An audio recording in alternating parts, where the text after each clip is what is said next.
para mí, hermanos, ha sido y es una alegría estar con ustedes ya desde el viernes, como bien dijo el pastor Ernesto, y hemos estado compartiendo acerca de nuestra responsabilidad de llevar la palabra del Señor.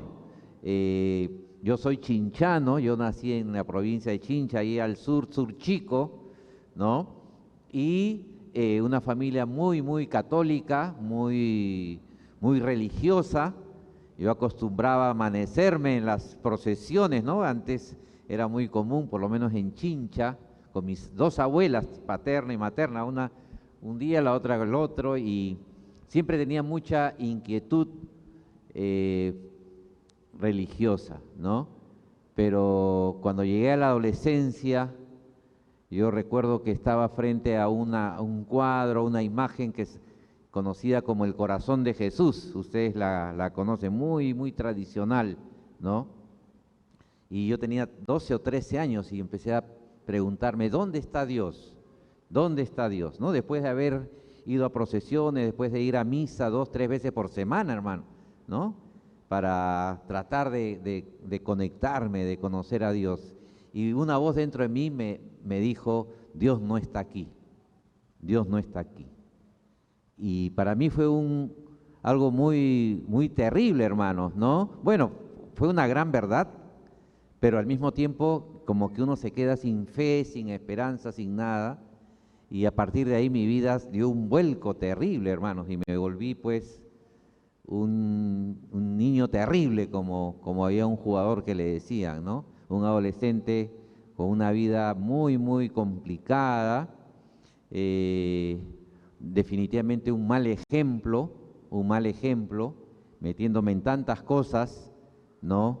Y vicios y cosas, y tengo que decir que tristemente yo introduje a muchos muchachos en el mundo de las drogas, ¿no? Porque yo empecé a probar y empecé a compartir, a invitar y amigos que nunca, adolescentes que nunca habían probado, ¿no? Yo dentro de esa vida, ¿no? Entonces, cada vez mi vida se iba más y más hundiendo, más perdido, y un joven que yo lo conocía muy bien porque era mi primo y que era el que nos daba el ejemplo malo de las drogas y de esas cosas. Un día yo fui para que me regale, ¿no? Porque él nos regalaba, como éramos sus primos menores, y en lugar de eso me dijo, mira, yo tengo algo diferente, algo mejor. Y me empezó a hablar de Dios. Me empezó a hablar de Jesucristo, que había tenido un encuentro con Jesucristo. Y mi primera idea fue, se volvió loco, tantas cosas que se han metido en el cerebro, ya fundió cerebro, como decían los muchachos, ¿no? Como dicen, ¿no? Y de pronto vi, no solamente eran palabras, sino un cambio de vida, ¿no? Un cambio de vida. Y este primo empezó a hablarnos, no solamente a sus primos, sino venía a nuestra casa, empezaba a hablar a los muchachos del barrio. Y hermanos, por lo menos 15 muchachos, todos metidos en ese mundo, conocimos al Señor. Ahora, algunos volvieron atrás, pero de esos muchos han servido al Señor hasta ahora, como pastores, como ministros del Señor, ¿no? Y ese es el poder de Dios, ¿no?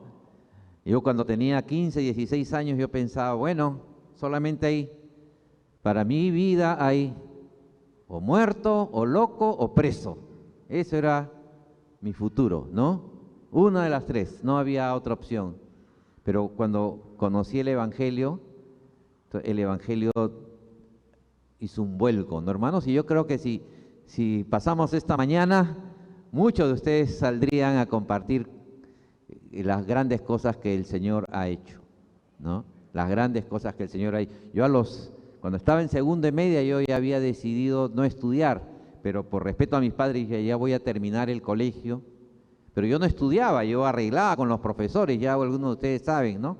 Que me pedían una pelota, una botella de vino, al fin de año, ¿no? Un lapicero de tal marca, y así fui pasando hasta que llegué a terminar el colegio de esa manera, ¿no? Arreglando con los profesores, ¿no?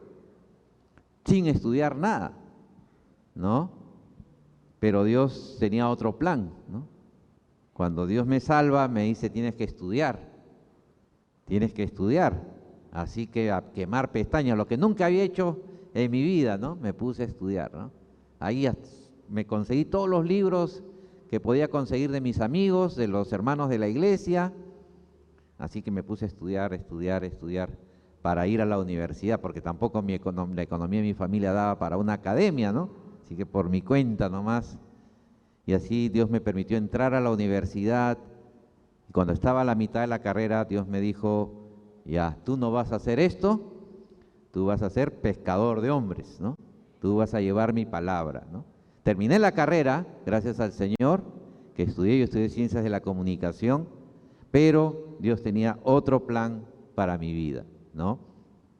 Así que mientras estaba en la universidad, yo estudiaba en la universidad y serví en la iglesia. Dios me daba la oportunidad también de viajar mucho a las provincias, y allí, hermanos, conocí la realidad de la iglesia en el Perú, ¿no? Yo nací en una iglesia aquí en la ciudad, ¿no? Así como esta, con un templo grande, bonito, con buenas instalaciones, con escuela dominical, con ministerio de jóvenes, ministerio de teatro, que de paso fue muy buena la obra, ¿no, hermanos? Es, como dijo el pastor, es una terrible realidad de muchos hermanos nuestros que están pasando persecución, ¿no? Tenemos que orar también por la iglesia perseguida alrededor del mundo, ¿no? Pero cuando uno va al campo y se da cuenta que no hay ministerio de jóvenes, que no hay ministerios de niños, que a veces ni siquiera hay pastor, o los pastores ni siquiera tienen ningún tipo de preparación, y más aún, descubrí que había muchos grupos, como ayer hablábamos, que no tenían la Biblia en su idioma.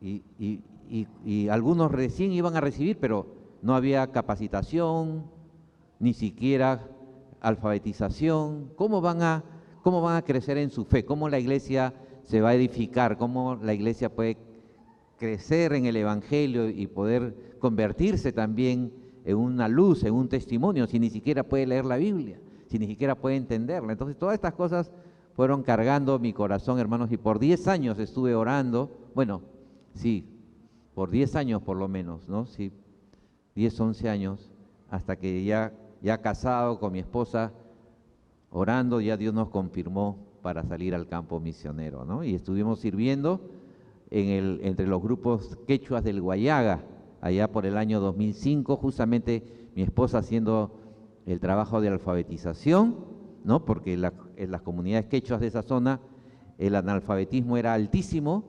Hemos llegado a iglesias que cuando hemos preguntado, hermano, ¿quién sabe leer? Nadie. Iglesias donde ni el pastor sabe leer, hermanos, ¿pueden creerlo? Ni el pastor sabe leer. Pero ¿cómo el pastor no sabe leer? ¿Cómo prepara su sermón? Bueno, como los niños van a la escuela, ellos ya pueden leer, no entienden, pero por lo menos leen. Entonces los niños van leyendo y el pastor escucha, y mientras escucha al niño leer, va haciendo su sermón. Y eso predica en la iglesia. Para que se den cuenta, hermanos, la gran diferencia, ¿no es cierto?, que hay entre las oportunidades que tenemos en la ciudad, ¿no?, con el campo, ¿no? Y aún en el campo hay pueblos y hay pueblos, ¿no? Hay algunos que están más cerca, tienen más acceso, otros pueblos totalmente aislados, pero como veíamos también ayer, hermanos, la voluntad de Dios es que la palabra de Dios llegue, dice que en ti serán benditas, ¿qué le dijo Dios a Abraham? En ti serán benditas todas las familias de la tierra, todas las familias de la tierra. Es decir, Dios quiere que su palabra llegue a cada familia. Oh, muchas gracias, hermana, gracias. Entonces, hermanos, gracias al Señor que Dios, como dice Pablo, ¿no?, de los pecadores yo soy el primero. Dios me ha dado la gracia de servirle, hermano, hermana, y también para Dios, ¿no? Cada hijo suyo, cada hija de Él, puede ser, y de hecho es llamado para ser un instrumento del Señor, ¿no, hermanos?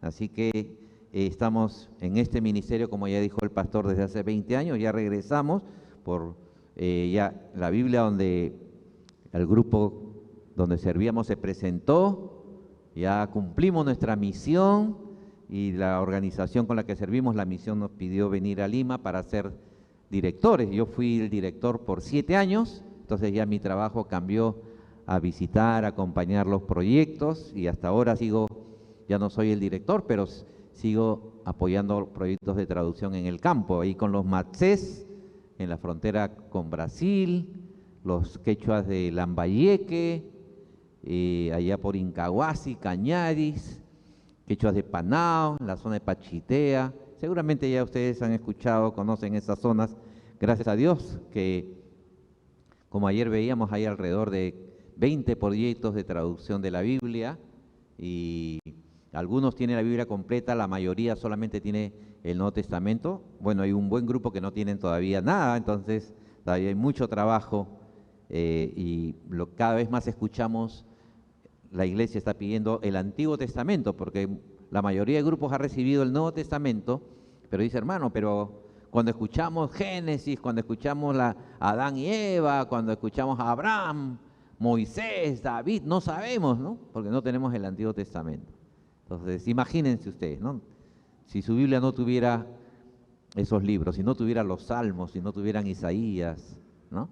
Esa es la realidad de la iglesia en el campo. Ellos quieren y hay que orar por obreros, ¿no? Obreros. Ahora, hermanos, hoy día tenemos este mensaje y voy a ir rápido, ¿no? Tiempos de misión, ¿no? Y ahí tenemos un texto bíblico, no sé, creo que lo puse ahí, ¿no es cierto? El texto de Hechos, el capítulo 1, versos del 6 al 11, ¿no? Y hermanos, esto es un momento especial, importante en la vida de la iglesia, porque el Señor ya resucitó. Y pueden pasar la siguiente imagen, por favor, y ahí tenemos el versículo, ¿no es cierto? Ya Jesús estaba a punto de partir y ese es el último momento que Jesús está con sus discípulos. Uno de los últimos momentos, pero este es el último, ¿no? Y dice, entonces los que estaban reunidos con él le preguntaron, Señor, ¿vas a devolverle a Israel el reino en este tiempo? Y él le respondió, no les toca a ustedes saber el tiempo ni el momento que son del dominio del Padre, pero cuando venga sobre ustedes el Espíritu Santo, recibirán poder y serán mis testigos en Jerusalén, en Judea, en Samaria y hasta lo último de la tierra. Después de haber dicho estas cosas, fue elevado mientras ellos miraban y una nube lo recibió y lo ocultó de sus ojos. Mientras Jesús ascendía, estando ellos mirando fijamente al cielo, se les presentaron 2 hombres en vestiduras blancas y les dijeron, varones galileos, ¿por qué están mirando al cielo? Este mismo Jesús, que ha sido tomado de ustedes al cielo, vendrá de la misma manera, tal como lo han visto ir al cielo. Oramos, hermano. Padre, gracias, Señor, porque aquí estamos abriendo tu palabra. Queremos disponer nuestros corazones para escuchar tu voz. Háblanos, Señor, háblanos, te lo rogamos en el nombre de Jesús. Amén. Amén. Ahora, hermanos, en medio de tantos cambios que estamos viviendo a nivel global, el mundo está cambiando, ¿no es cierto? La cultura está cambiando, los países están cambiando, ¿no? Y a veces tantos cambios pueden confundirnos, ¿no? Y los valores van cambiando. Y la pregunta es, ¿en qué debemos invertir nuestro tiempo? ¿En qué debemos invertir nuestra vida? Algo que nosotros encontramos en este pasaje es que estamos viviendo en tiempos de misión. Tiempos de misión. ¿Qué significa esto? Vamos a verlo, ¿no? Que en el poder del Espíritu Santo, hasta el día de Cristo, hasta el día que Cristo vuelva, somos llamados a cumplir con la misión. Fíjense, hermanos, es interesante porque este pasaje comienza con esta pregunta de los discípulos. Los que estaban reunidos con él le preguntaron, Señor, ¿vas a devolverle a Israel el reino en este tiempo? A mí me sorprende mucho esta pregunta porque Jesús ya les había hablado en diferentes momentos que ellos tenían la tarea de llevar el Evangelio. Pero por alguna manera, de alguna manera, los discípulos entendían que ya era el fin de los tiempos, que ya la historia se había acabado y que ya el reino mesiánico, ¿no?, iba a llegar. Luego de la muerte y resurrección del Señor, ya iba a llegar el reino mesiánico. Ahora, es cierto, la percepción, digamos, la idea que los discípulos tenían, ¿no es cierto?, de que el reino de Dios ya había llegado, pero era una idea parcial, ¿no? Sí, la idea parcial. Ellos conocían la palabra de Dios y la palabra de Dios decía que el Mesías iba a tener un reino eterno, un reino universal eterno. Ahí en Isaías 9, 6 y 7, no está ahí, pero yo lo leo, dice, porque un niño nos es nacido, ustedes han escuchado ese pasaje, un hijo nos ha sido dado y llevará el principado sobre sus hombros y su nombre será admirable, consejero, Dios fuerte, Padre eterno, príncipe de paz. La extensión de su imperio y la paz de él no tendrán límites. Reinará sobre el trono de David y sobre su reino, y lo afirmará y confirmará en justicia y en derecho desde ahora y para siempre. Esto lo hará el celo del Señor. Ahora, ellos conocían las profecías y ellos sabían de que el reino del Mesías era un reino universal y eterno, ¿no es cierto? Iba a comenzar y iba a durar para siempre. Y ellos pensaban que luego de la muerte y resurrección del Señor ya se iniciaba el reino, ¿no? Pero, hermanos, ellos no habían entendido, no habían visto todo el cuadro, ¿no? No habían visto todo el cuadro. Hablando como hemos tenido esta obra de teatro, ¿no? No habían leído todo el guión o solamente la primera escena y no habían visto la segunda escena, que el Mesías tenía que padecer, que tenía que sufrir, ¿no? Y Isaías 53, 10, y ese sí lo tenemos allí, ¿no? Dice, pero quiso el Señor quebrantarlo, hablando del mismo Mesías que iba a tener un reino eterno, un reino universal, un reino absoluto. Dice, pero quiso el Señor quebrantarlo, sometiéndolo a padecimiento. Cuando Él se entregue a sí mismo como ofrenda de expiación, verá a su descendencia, prolongará sus días, y la voluntad del Señor será en su mano prosperada, ¿no? Ahora, el Mesías tenía que sufrir, y de esta manera, ¿no es cierto?, iba a cumplir la voluntad de Dios. La voluntad de Dios iba a ser prosperada, ¿no? Iba a haber una descendencia espiritual, una descendencia para Dios, ¿no? Entonces, lo que los discípulos no habían entendido, hermanos, es que la muerte y la resurrección del Señor sí inauguraba la llegada del reino. Ustedes recuerdan cuando Juan el Bautista primero y luego Jesús, arrepentidos porque el reino de los cielos ha llegado o se ha acercado, ¿no es cierto? Y entonces, pero ellos pensaban, no, ya se acabó todo. Y esta idea, hermano, esta comprensión limitada del reino de Dios estaba conduciendo a los discípulos a una actitud pasiva. Ya no tenemos que hacer nada, ya el mundo se va a acabar, el mundo finalmente es un desastre, ¿no es cierto? Todo se ha echado a perder, no tenemos que hacer nada, solamente cruzarnos de brazos y esperar que esto se acabe, ¿no? Y por eso, hermanos, es la pregunta inicial, ¿no? Estamos en un tiempo de muchos cambios, ¿no? Donde muchas cosas llaman la atención, ¿no? Y el asunto, hermano, es cómo vemos, ¿no? Jesús dice, cuídense cómo ven, cuídense, miren cómo ven, dice, ¿no? Miren cómo ven. Y eso significa cómo miramos, cómo interpretamos las cosas, ¿no? Podemos tener una buena perspectiva teológica, como decimos, ¿no? Porque los discípulos conocían, pero incompleta, y ellos la tenían con respecto a la llegada del reino de Dios, ¿no? Y también, hermanos, aquí otra pregunta que nos despierta este pasaje, si nuestra preocupación por el futuro, ¿no?, por los tiempos finales, nos lleva a la parálisis, nos lleva a no funcionar bien en el tiempo presente, ¿no? Y estar tan preocupado en los tiempos finales, ¿no?, que nos haga olvidar que tenemos una misión. Por eso decimos ahí, el futuro y los tiempos finales están en las manos de Dios. Es lo que Jesús dice, ¿no? Fíjense, porque la respuesta de Jesús es que ahora estamos en tiempos de misión, y la misión es llevar el Evangelio. Dice ahí el verso 7, cuando los discípulos le preguntan, ¿vas a restaurar el reino de Dios? Fíjense la respuesta de Jesús en el verso 7. Dice, y él respondió, no les toca a ustedes saber el tiempo, ni el momento que son del dominio del Padre. Pero cuando venga sobre ustedes el Espíritu Santo, recibirán poder y serán mis testigos. No les toca saber. Fíjense, ¿no? Es interesante, hermanos, porque Jesús siempre quería responder las preguntas de sus discípulos. Siempre, ¿no? Cada vez que los discípulos le preguntaban algo, Jesús se detenía y tomaba muy en cuenta, tomaba muy en serio las preguntas de los discípulos y trata de responder. Pero aquí Jesús no le responde, ¿no? Les dice, eso es una pregunta que ahorita no tiene lugar, ¿no? Es decir, el tiempo, el futuro, el fin del mundo está en las manos de Dios.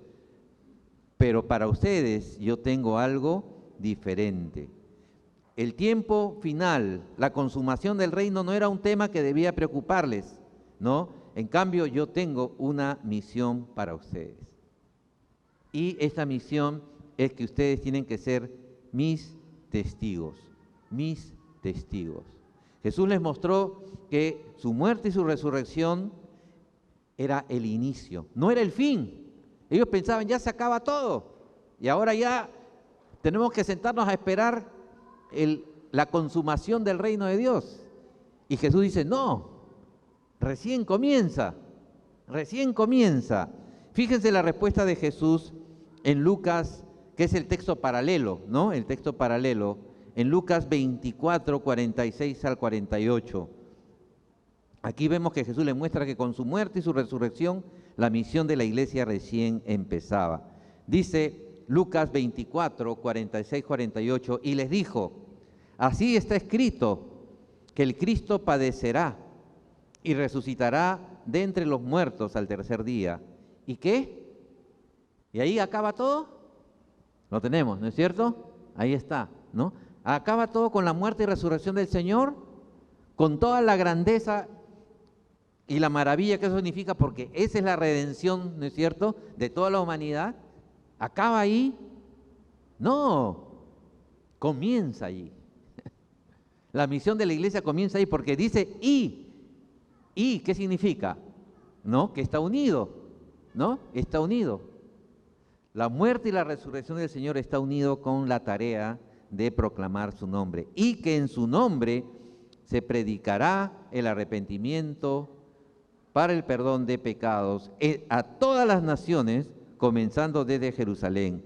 Y otra vez Jesús le dice, y ustedes son testigos de estas cosas.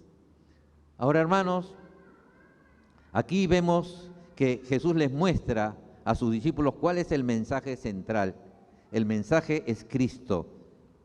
El mensaje central no es nuestras experiencias, no son nuestras visiones, no es nuestra iglesia, no es nuestra denominación. Yo pertenezco a una denominación que ha crecido mucho.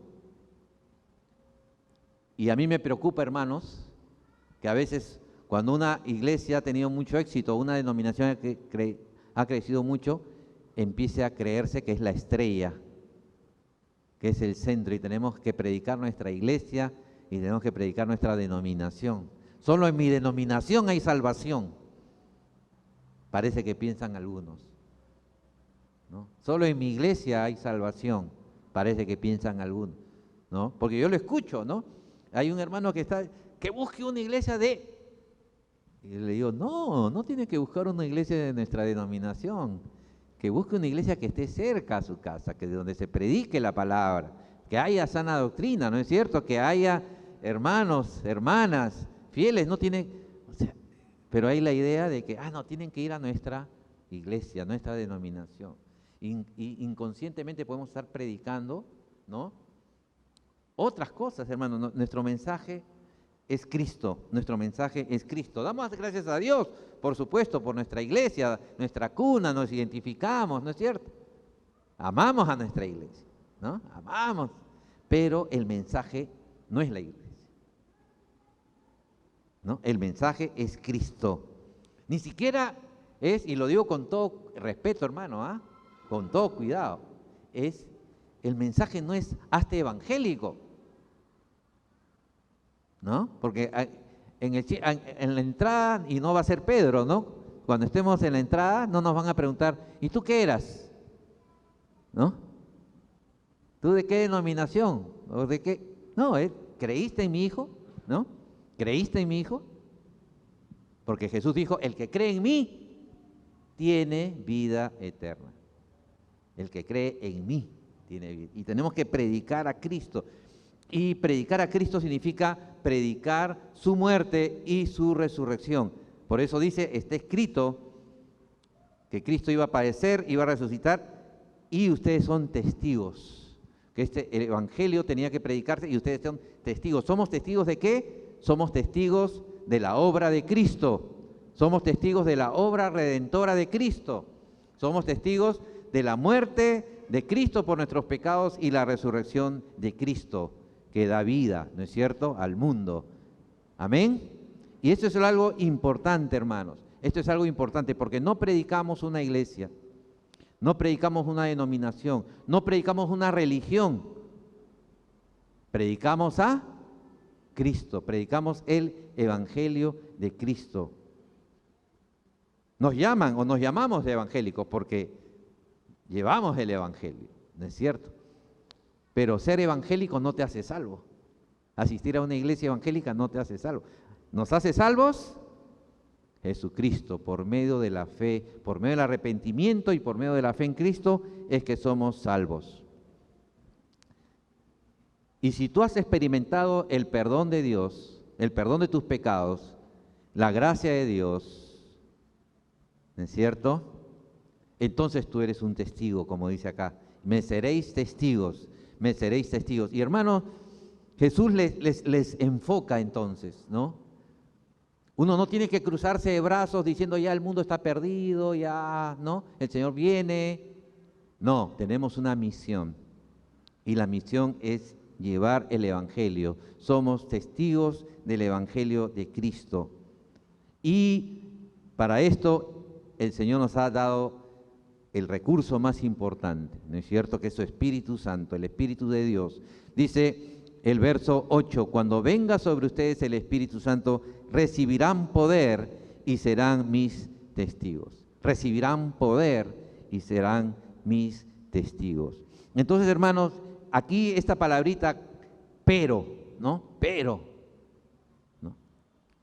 recibirán poder. Aquí está hablando de, ustedes tienen una idea, ¿no?, de las cosas, de cómo deben vivir, pero yo tengo algo diferente. Pero significa, ¿no?, es algo distinto, ¿no?, a lo que ustedes están pensando. Pero ustedes van a recibir poder. Hermano, hermana, si la misión hubiera dependido de los apóstoles, ya no habría iglesia. No existiría el evangelio. Si la misión hubiese dependido de la capacidad, de la inteligencia, del valor de los apóstoles, no habría iglesia, no existiría misión, no habría nada. ¿Por qué? Porque los discípulos, el Señor ya lo iban a crucificar y todavía estaban peleando quién era el más importante, ¿no? Cuando vieron el peligro, se escondieron. Hasta uno le traicionó, el líder, digamos, el que siempre destacaba, le negó, todos escondidos. Y hasta cuando veían a Jesús resucitado, Jesús tuvo que decirle, metan su dedo, ¿no? A Tomás, ¿no? Mete tu dedo, ¿no? Tráigame pan, tráigame pescado, para que vean que yo soy. Es decir, tan duros, ¿no? No entendían que Jesús había resucitado. No le creían a las mujeres que habían visto a Jesús. Si la misión dependiera de nosotros, hermanos, no llegaría a ningún lado. Pero la misión es de Dios y se lleva a cabo con los recursos de Dios. Y el recurso más importante, que no es un recurso, es la persona del Espíritu Santo, ¿no es cierto? Es el poder que necesitamos. Nadie será fuerte por su propia fuerza. Es el poder del Espíritu. Y Jesús le da el recurso más importante, la persona del Espíritu Santo, para que, investidos de poder del Espíritu Santo, ellos puedan llevar el Evangelio. Y Jesús, hermanos, desde el principio, que los empezó a capacitar, les doy potestad de hollar serpientes y escorpiones, ¿no es cierto?, contra toda fuerza del enemigo. Desde el principio los discípulos pudieron experimentar el poder de Dios sobre Satanás, sobre las huestes espirituales de maldad. Cuando a Jesús le acusaban, le decían, por Belcebú echa fuera demonios. ¿Recuerdan los fariseos? Ellos sí se creían los salvadores, ¿no? Ellos sí creían que eran la verdad. Por eso no les costaba aceptar que Jesús sea la verdad, porque ellos consideraban que eran los dueños de la verdad y Jesús venía con un mensaje distinto, totalmente opuesto, ¿no? Porque para los fariseos era el legalismo, era sus buenas obras, era su justicia. Y Jesús dice, no, si no se arrepienten, todos van a perecer. No, todos tenían que arrepentirse y eso no le gustaba a los fariseos. Y Jesús le dice, si yo por el Espíritu de Dios echo fuera a los demonios, ciertamente ha llegado a vosotros el reino de Dios. La llegada del reino de Dios se manifestaba y se manifiesta con el poder y la autoridad de Cristo y el poder del Espíritu Santo liberando a las personas del yugo de Satanás. Y eso los discípulos lo vieron en el ministerio terrenal de Jesús desde el principio. Y hermanos, hermanas, nosotros tenemos que entender que es el Espíritu Santo el único que nos puede capacitar para llevar a cabo la misión de Cristo. Y es interesante, hermanos, porque la iglesia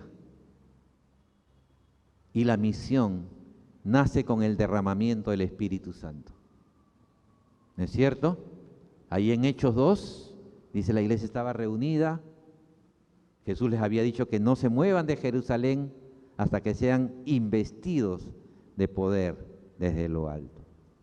Y cuando desciende el Espíritu Santo, entonces recién la iglesia puede salir públicamente a dar un testimonio vigoroso, valeroso, claro, del Evangelio, capacitada por el Espíritu. Es el Espíritu Santo que capacita a la iglesia. Entonces, hermanos, si somos hijos de Dios, si eres hijo, hija de Dios, dice la Biblia que tienes el Espíritu Santo, ¿no es cierto? Aquel que no tiene el Espíritu de Cristo, ¿qué dice Pablo? El que no tiene el Espíritu de Cristo no es de él. Pero si Cristo está en vosotros, ¿no? La carne está muerta y el Espíritu vive, ¿no? Es decir, derrotada, ¿no? Derrotada, no es que desapareció, porque vamos a seguir luchando. Pablo dice, no lo he alcanzado ya, pero persisto, ¿no? Persisto. Y entonces, hermanos, el Señor nos pregunta, ¿en quién descansa nuestra fuerza? ¿No? Cuando Israel volvió de la cautividad de Babilonia, ustedes recuerdan, por su idolatría, por su infidelidad, Dios lo tiene que disciplinar. Terminan siendo esclavizados, cautivos en Babilonia por 70 años, luego tienen que regresar y para los israelitas el templo era muy importante. Ellos querían reconstruir el templo porque, bueno, en ese tiempo todavía no había venido el Señor Jesucristo, ¿no? Para decir, ustedes son el templo, ¿no? O uno mayor que el templo está aquí. Pero para los judíos, ellos querían reconstruir el templo como una señal, un símbolo de que Dios estaba con ellos. Y Dios quería que reconstruyan el templo. Por medio de los profetas les manda reconstruir el templo, ¿no?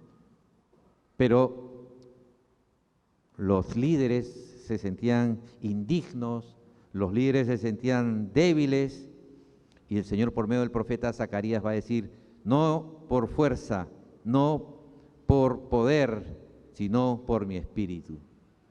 No con espada ni con ejército, no por poder ni por fuerza, sino por mi espíritu, dice el Señor de los ejércitos. Y hermano, quiero ir rápido e ir terminando con esto,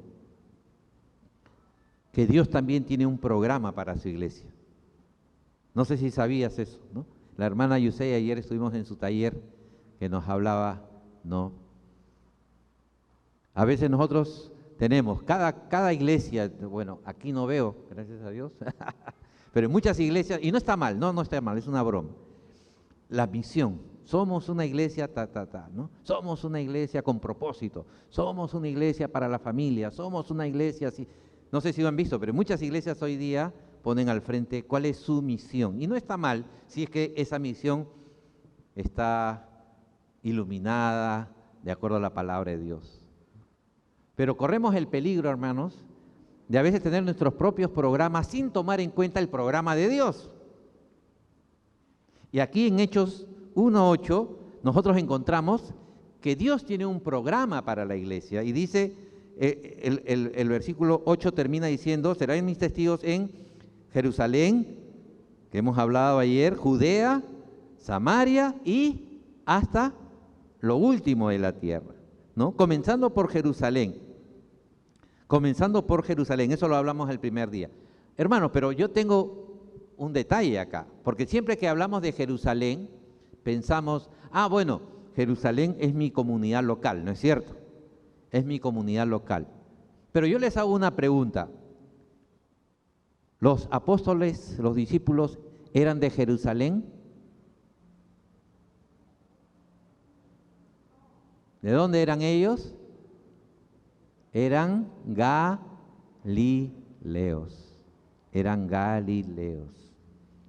¿No es cierto? Ahí de Capernaum, de Nazaret, bueno, más que todo de Capernaum, de Betsaida, ¿no? Por donde Jesús comenzó su ministerio, los iba llamando.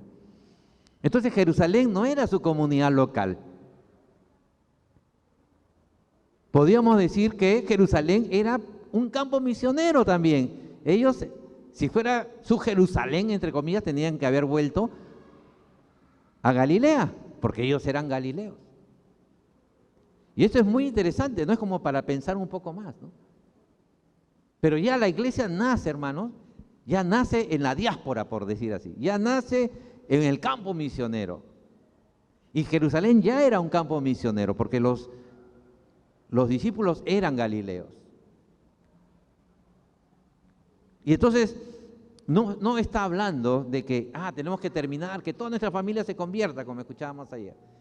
Que todo mi barrio se convierta. Recién, cuando ya todo mi barrio se convierta, recién voy a pensar en misiones. No. La misión está desde hablando en mexicano, desde el mero principio, ¿no? La iglesia es misionera en esencia, desde que nace. Nace ya en el campo misionero. Y el Señor quiere que comience en Jerusalén porque ahí había muerto Él y ahí estaba la profecía que debía cumplirse. Pero la idea, hermanos, es que tenemos que comenzar donde estamos. La misión comienza donde estamos. Por supuesto, eso está en la casa, por supuesto, eso está en nuestro barrio, nuestro centro de trabajo. La iglesia comienza, o la misión comienza donde estamos. Luego Judea, que ya es dentro de mi misma, digamos, idioma, cultura, pero ya un sentido más amplio, ¿no? Ya Lima, ¿no? Perú, no sé. Pero lo interesante es Samaria, porque dice que, ustedes recuerdan, en el tiempo de Jesús, ser samaritano era un insulto, ¿no? A Jesús le insultaban, le decían, tú eres samaritano y tienes demonio. Era un insulto decir, eres samaritano, ¿no? Y Jesús dice, Samaria, ¿no? Es decir, la misión está por encima de nuestros prejuicios, hermano, de nuestras barreras, ¿no? como les decía, ayer yo nací en Chincha, ¿no? No sé si al principio, pero yo nací en Chincha, sí, le mencioné al principio, ayer también, ¿no? Y yo recuerdo que yo enseñaba, ¿no? En un instituto, y una alumna, un instituto secular, ¿no? Y me pregunta, profesor, ¿y usted de dónde es? Yo le digo, yo soy chinchano. Y me dice, los chinchanos son malos. Y ¡pum! Se dio media vuelta y se fue. Y yo, ¿qué? Pero yo conozco los chinchanos y son buena gente, ¿no? Mi familia y otros, claro, siempre hay gente mala, pero la idea de los chinchanos son malos, ¿no? Después conversando con ella es de un pueblo vecino, pero a veces la rivalidad más fuerte está entre los vecinos, ¿no? ¿Y saben cuál es el problema, hermanos? Que lo que se llaman estereotipos. Nos hacemos estereotipos. Ah, ya, si tú vives en tal lugar, tú eres así, ¿no? Si tú eres de tal lugar, eres asá. Todos los africanos son así, todos los árabes son así, ¿no es cierto? Todos los palestinos son así, o los israelitas son así, o los chilenos son así, ¿no? Y nos hacemos estereotipos, ¿no? Todos, generalizamos, todos son iguales. Y eso hay que tener cuidado, hermanos, porque eso es una forma de racismo, ¿no? Y, por supuesto, había muchos prejuicios contra los samaritanos. Pero la primera persona que llama a Jesús el Cristo fue una mujer samaritana, fue la mujer samaritana. ¿No será este el Cristo? Claro, ella no lo podía decir fuertemente, abiertamente, por su vida y porque que había llevado, pero ya lo anuncia, ¿no? El único que regresó a alabar a Dios de los 10 leprosos sanados fue samaritano. El único que ayudó al hombre en necesidad no fue ni el sacerdote ni el levita judío, fue el samaritano. Y entonces los prejuicios que hay que superar. La obra misionera nos ayuda a enfrentar nuestros propios prejuicios, como Jonás, ¿no es cierto? Quizás es el ejemplo más claro que tenemos, ¿no? El enemigo más fuerte que tenía Israel en ese tiempo, ¿quién era? Eran los asirios. Y la capital de Asiria era Nínive. Y Dios le dice a Jonás, al profeta, un profeta de Dios, Dios le dice, anda a Nínive y predica el mensaje que yo te daré. Nínive estaba allá, ¿no es cierto? Y Jonás va a tomar un barco y se va ¿para dónde?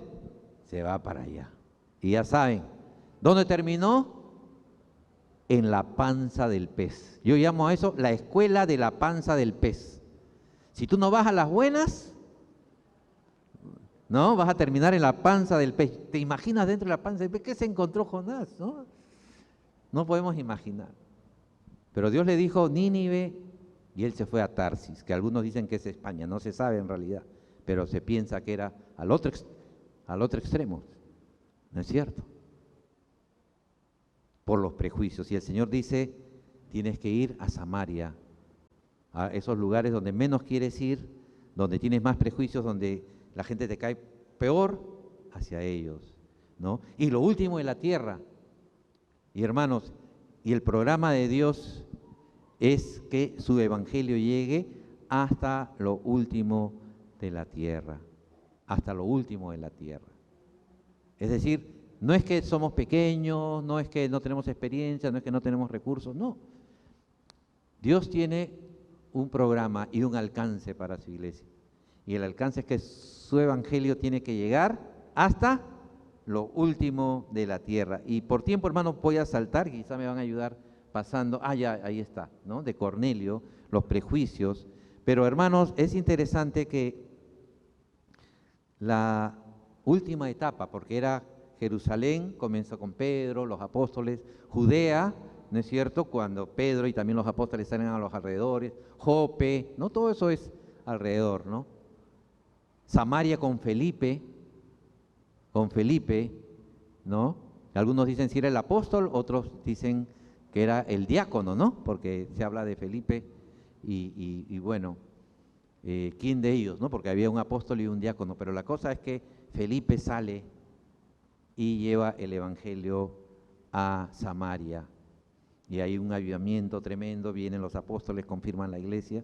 Y hermanos, Es interesante porque lo último de la tierra, y quiero ir terminando con esto, lo último de la tierra comienza con una iglesia, la iglesia de Antioquía de Siria.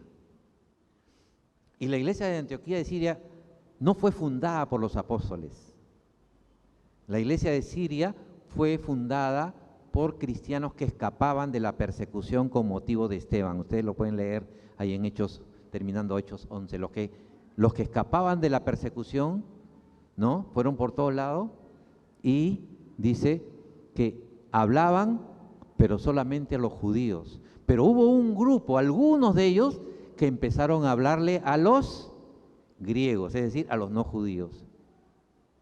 Y con estos hermanos que hablaban con todos el Evangelio, sin prejuicios, aún a los griegos, ¿no? Ustedes recuerdan el desprecio que sentían los judíos por los gentiles, ¿no? Por los no griegos.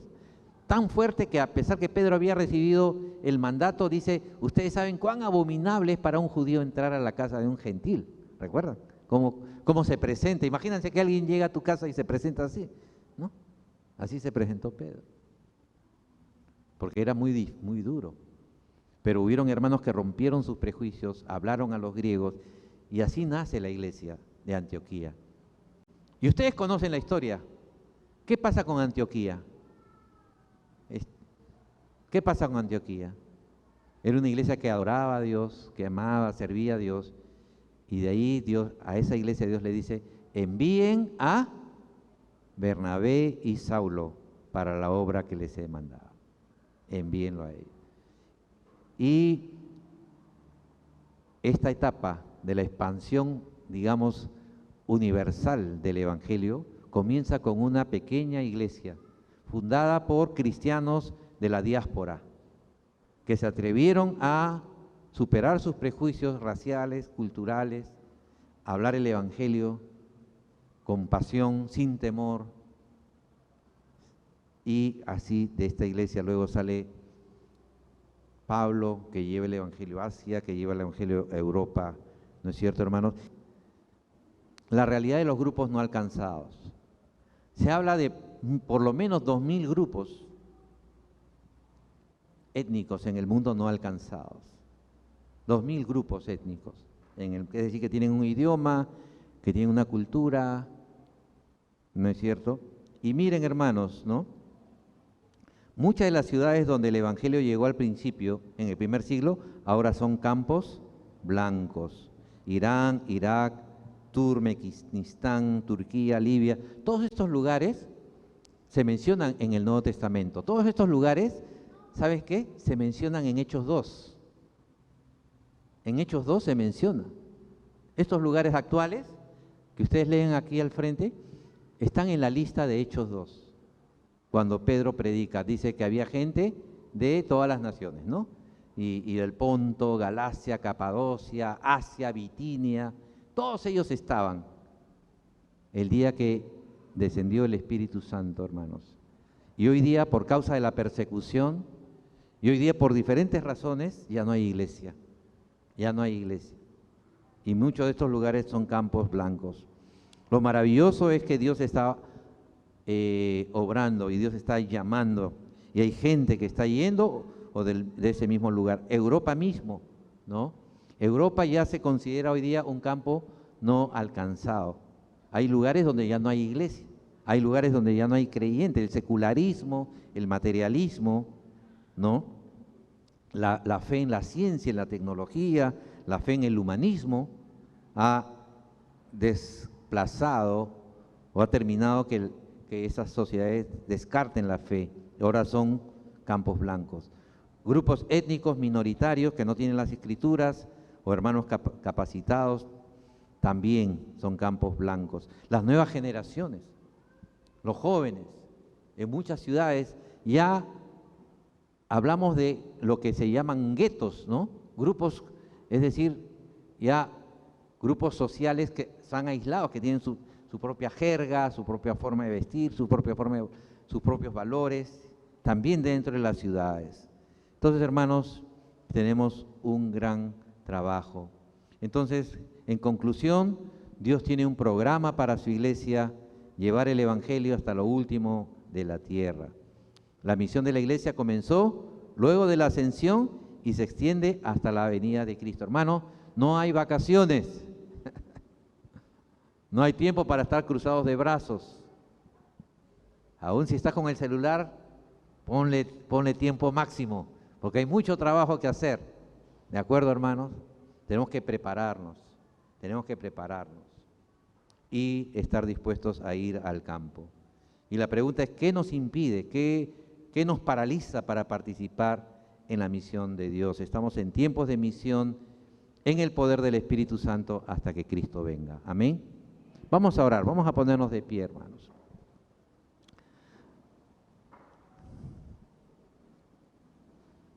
Hermanos, Dios tiene una tarea para su iglesia. Dios tiene el programa, ¿no? Dios tiene el programa. El programa de la iglesia no lo dan los hombres. Los hombres tienen que discernir, así como la iglesia de Antioquía discernió la voz de Dios, ¿no es cierto? Discernir la voz de Dios. ¿Qué es lo que Dios quiere? ¿Cómo Dios quiere que participe? Pero ya Dios tiene un programa. Y el programa de la iglesia es que su palabra se predique tanto en Jerusalén como en Judea, Samaria. No es que esperemos terminar con Jerusalén, no, simultáneamente. Hasta que el Señor regrese, tenemos tarea, hermanos. Lo lindo es que no es en nuestras fuerzas, es en las fuerzas de Dios, en el poder del Espíritu Santo. Amén. Dios usa instrumentos débiles, humanos, recogidos del tacho, ¿no? Como es mi caso, pero para su gloria. Amén. Y Dios puede hacer cosas grandes con tu vida.